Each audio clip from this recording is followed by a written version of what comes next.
Depuis quelques années, la céramique est en train elle rentre dans des collections permanentes, elle rentre dans l'art contemporain. Et donc ça, c'est très intéressant. Moi, quand j'ai commencé la céramique, c'était quand même le bronze du pauvre, hein.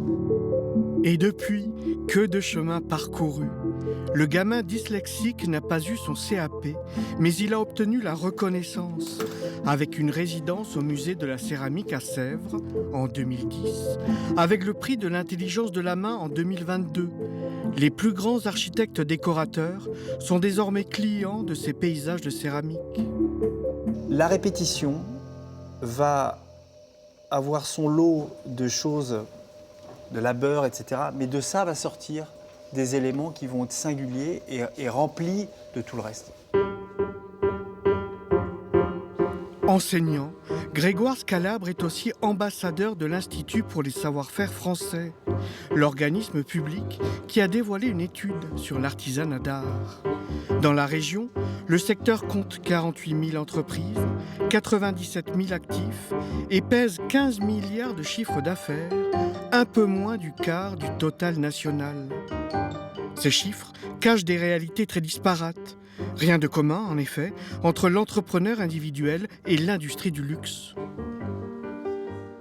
Quand on est une petite structure, même quand on est une PME, on fait bien, on crée de la richesse et on a d'ailleurs un taux de valeur ajoutée qui est assez important dans ces entreprises. Mais à cause du temps nécessaire à la création, souvent un temps long, le modèle économique, tiraillé entre art et résultat, peut être fragile.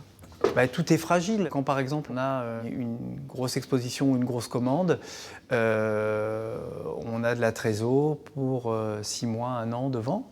Qu'est-ce qu'on fait? On touche à rien et on paye juste les charges fixes pour être tranquille.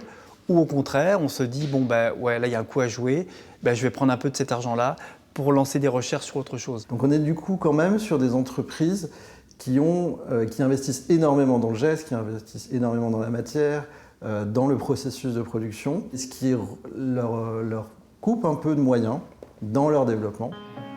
Et pour se développer, il y a un outil nouveau dans l'univers du beau, les réseaux sociaux. Certains artisans d'art en sont même les stars. À voir dans le prochain et dernier épisode.